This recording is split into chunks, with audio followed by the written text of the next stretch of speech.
A voz do pastor. A mensagem do arcebispo de Olinda e Recife, na Rádio Olinda.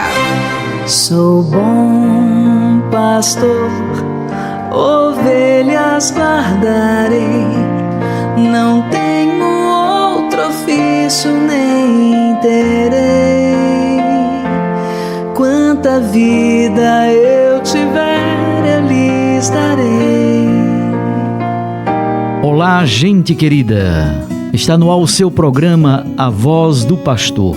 Aqui quem está falando é Dom Paulo Jackson, arcebispo de Olinda e Recife, e eu quero entrar em contato com você, com o seu coração, com a sua vida, com a sua família, com a sua comunidade. Permaneça comigo e vamos rezar juntos. O Evangelho do Dia. A Palavra de Deus, nas ondas da Rádio Olinda. Hoje é sexta-feira, dia 29 de novembro. O evangelho de hoje é de Lucas, capítulo 21, versículos 19 a 33. Naquele tempo, Jesus contou-lhes uma parábola. Olhai a figueira e todas as árvores. Quando vedes que elas estão dando brotos, logo sabeis que o verão está perto. Vós também, quando virdes acontecer estas coisas, ficais sabendo que o reino de Deus está perto. Em verdade, eu vos digo, tudo isso vai acontecer antes que passe esta geração. O céu e a terra passarão, mas as minhas palavras não hão de passar. Palavra da salvação. Glória a vós, Senhor. Minhas irmãs e meus irmãos, com o evangelho de hoje, nós concluímos o ano litúrgico 2024. Amanhã é sábado, não temos programa, mas amanhã será propriamente dito o último dia do ano litúrgico 2024. No próximo domingo, começa o Advento em preparação para o Natal. Começa um novo ano litúrgico, o ano litúrgico 2025. E o que Jesus quer nos dizer com esta parábola da figueira?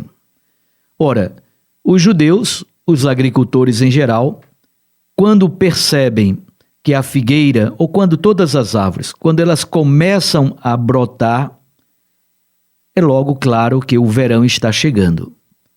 Passou o inverno, estamos na primavera, o verão está chegando. As árvores ressuscitam depois do frio do inverno, elas renascem, brotam e florescem para colocar os frutos. Então, os agricultores sabem ler estes sinais da natureza.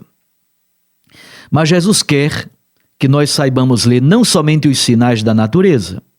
Jesus quer que nós saibamos ler os sinais da história. Isto é, observar como no mundo, com tantas situações, tantas vicissitudes, tantos sofrimentos, tantos problemas, tantas dificuldades, como é que se revela plenamente o amor, a vontade de Deus, a presença amorosa de Deus e o desígnio de Deus, o plano da salvação presente na história. E como é que Jesus percebe a sua presença no mundo? Por meio de sua palavra. A palavra de Deus nunca passará. Portanto, é a palavra que deve iluminar estas situações várias da nossa história pessoal e também da história dos povos, da história das civilizações.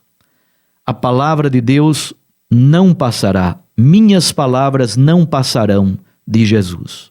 Diante de todas as situações de alegria ou de dor, de tristeza ou de esperança, é a palavra de Deus que interpreta, que ilumina, que vai dando sentido à nossa história. E tudo isso acontece na força e na luz do Espírito Santo. Suplique então o Espírito Santo de Deus para que você possa interpretar também as situações que acontecem na sua vida pessoal. Às vezes problemas familiares, problemas de saúde, situações várias que acontecem todos os dias na nossa existência. Nem sempre sabemos ler estes fatos, estes acontecimentos à luz da fé.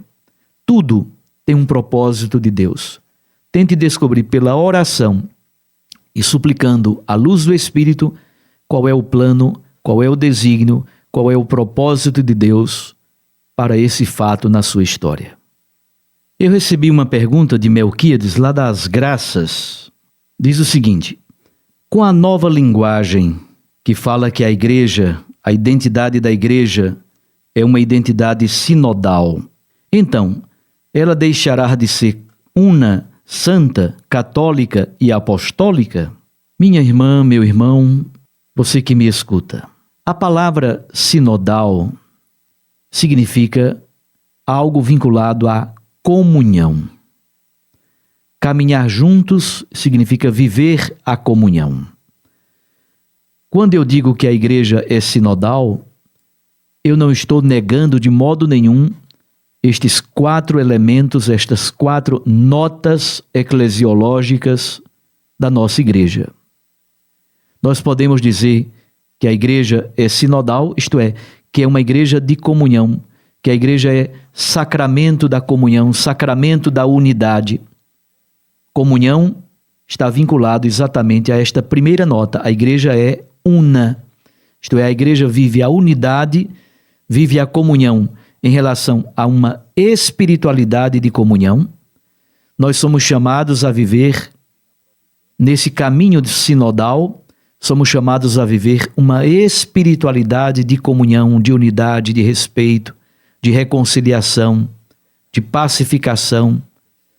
Nós somos chamados também a viver processos de comunhão. É muito importante que, por exemplo, nas nossas paróquias, na nossa arquidiocese, nas dioceses pelo mundo afora, mais e mais processos de unidade, de comunhão sejam implantados. E a igreja também é chamada a viver em organismos de comunhão. Por exemplo, numa paróquia, o conselho pastoral paroquial ou o conselho administrativo, o conselho para assuntos econômicos. São organismos de comunhão que ajudam a igreja, ajudam a paróquia a viver a unidade. O padre não decide sozinho. O padre na paróquia dialoga com os leigos, com as leigas. Se existem diáconos permanentes atuando na paróquia, se deve haver um belo diálogo também entre o presbítero, que é o pároco, e os diáconos permanentes. Se há outros padres trabalhando na paróquia, o diálogo do pároco com os vigários paroquiais. Então, quando eu digo sinodal, eu estou dizendo igreja de comunhão, igreja de unidade, igreja que se ama, que se respeita, que dialoga, que faz os discernimentos coletivamente na força do Espírito Santo. E isso não fere em nada, ao contrário, até potencializa as chamadas 4 notas eclesiológicas que dão a identidade da Igreja Católica, que é una, santa, católica e apostólica. Então, sinodalidade significa apenas comunhão, unidade, capacidade de discernir conjuntamente na luz do Espírito, tomar decisões colegiadas, iluminadas pelo Espírito Santo, para que toda a comunidade. A igreja não é um corpo democrático propriamente dito, mas ao mesmo tempo a igreja não é uma monarquia absolutista e autoritária. Entre uma coisa e outra está o consenso, a comunhão na luz e na força do Espírito. A Voz do Pastor. Estamos concluindo o programa A Voz do Pastor. Amanhã nós podemos nos encontrar novamente. Fique atento e participe. Sou bom pastor, ovelhas guardarei, não tenho outro ofício nem terei.